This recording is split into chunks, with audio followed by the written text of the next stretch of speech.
Hello, नमस्ते, राम राम। सीमा blog में आपका स्वागत है। और मैं हर औरत की कहानी कह रही हूँ, इसमें मेरी भी है। तो दोस्तों, औरत दो लोगों से हारती है, एक पति से और दूसरा भगवान से। वो तो पूरी संसार से लड़ सकती है, पर पति से और भगवान से बिल्कुल नहीं। दोस्तों, आज की कहानी बहुत कुछ ऐसी है जो संघर्ष भरी है, और हर औरत की कहानी है दोस्तों। ये तो कोई औरत जीना छोड़ देती है, या तो कोई अलग हो जाती है, तो कोई भी रास्ता अपना लेती है दोस्तों। लेकिन यहाँ कुछ ऐसा नहीं है।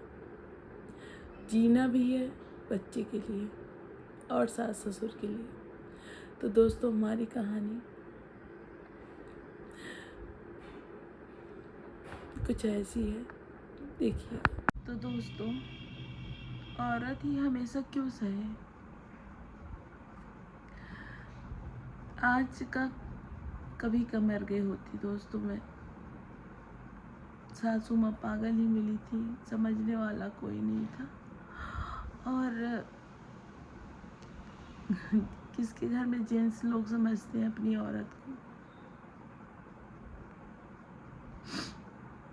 बस ससुर के कारण ही थी मैं, पिता समान थे वो हमारे।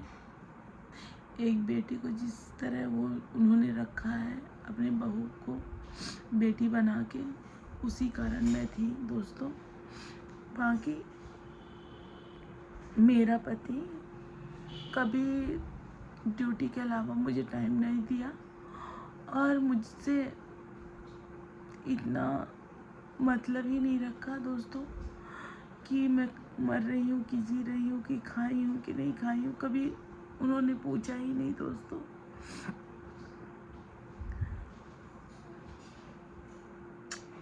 माँ बाप ने कहा कि सास ससुर का सेवा करो, अकेली बहू हो। सास ससुर का सेवा करने से अगर फल इस तरह मिलेगा तो नहीं चाहिए, जिसमें मेरे पति ना हो, मेरा साथ ना दे।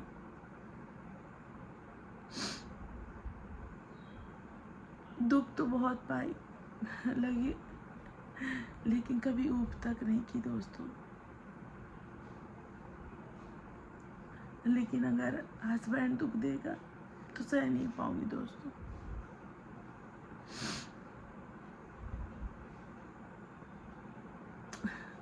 माँ बाप का इज्जत, सास ससुर का इज्जत, ससुराल में मायके माँ बाप का इज्जत, कि उनकी बदनामी ना हो। कैसी शादी की है लोग, शादी तो अच्छा किए थे माँ बाप, उनको क्यों सुनने के लिए मिले ये सब। ससुराल में सास ससुर का ध्यान देती हूँ,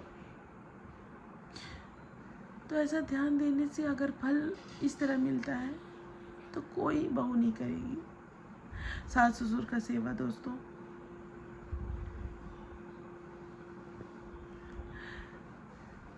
घर संसार उसका पति ही है, सही पूछे तो हर औरत का। बस बच्चे का मुंह देख के मुझे जीना पड़ेगा, और जीती भी हूँ। नहीं तो बार बार कलेजे में छुरा घोंपा गया, पर किसी से नहीं कही। आज जीने का सहारा बच्चे हैं, कल तो सास ससुर थे, आज बच्चे हैं। और सास ससुर बच्चे का मुंह देख के मुझे जीना पड़ेगा, चाहे जितना भी मुझे दुख तकलीफ मिले दोस्तों। भाई के ससुराल वालों और दुनिया समाज से मुझे लेना देना नहीं। किसी क्या कहेंगे, क्या सुनने को मिलेगा माँ बाप को, थोड़ा सा ये लग रहा है। मेरे नसीब में जो था वो मिला मुझे। माँ बाप की इसमें कोई गलती नहीं है। और उन्होंने तो शादी अच्छी की थी, बस बोल नहीं पा रही हूँ दोस्तों।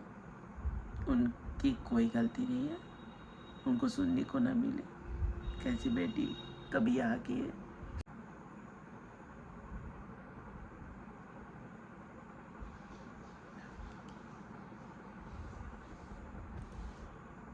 मैं खुश हूँ जैसी भी हूँ, पर मुझे आप लोगों से हक है बात करने का, कुछ तो कर सक रही हूँ दोस्तों। बाकी जुबान तो पूरी दुनिया बंद कर दी है। कहीं समाज के डर से बोलूँ ना, समाज गंदवाएगा। यहाँ सास ससुर को नहीं जीने देगा, वहाँ मायके वालों को, माँ बाप को।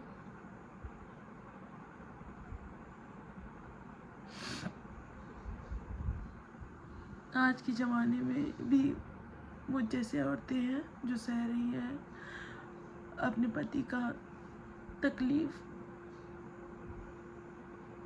अपने पति का दिया हुआ दर्द।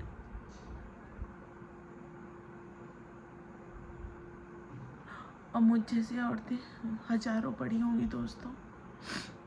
मैं नहीं चाहती हूँ वो औरतें आगे लगाए, फांसी लगाए या मरे। उनको कदम आगे बढ़ाना चाहिए। कमाने के बहुत जरिए हैं, अच्छे पैसे कमाएं, 2-4 झाड़ू पोछा करके बर्तन मांज के, लेकिन बदनामी का पैसा ना कमाएं। इज्जत की रोटी खाएं। मेरी जैसी औरतें बहुत लाखों करोड़ों हैं, मैं ही बस नहीं हूँ दोस्तों कि मुझे दुख है और तकलीफ है और आगे फांसी लगाऊंगी या तो मैं मर जाऊंगी। ऐसा कुछ नहीं करूंगी दोस्तों। मुझे जीना है, किल्लत भरी ज़िंदगी हो चाहे जैसी हो, और मेरे नसीब से और मेरे हाथों के लकीरों से जो मिला है, तो जो लिखा है वही मिला है। तो मैं नया ब्लॉग भी डालूंगी खाना पीने का, रोज़ रोज़ रोने धोने का नहीं डालूंगी। कभी कभार बताऊंगी कि मेरी तकलीफ़ें कितनी बड़ी थी, क्या क्या थी, मेरे साथ क्या बीता। कभी कभी औरत की ज़िंदगी कैसी होती है मुझे बताना पड़ेगा, आसान नहीं है।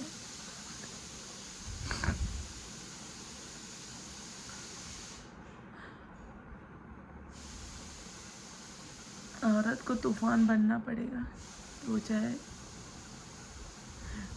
पति के लिए हो और चाहे किसी के लिए भी हो। अगर दुनिया समाज से लड़ सकती है औरत ना, अपने पति से भी लड़ सकती, पर यह है कि बदनामी इंसल्ट के कारण नहीं करती औरत।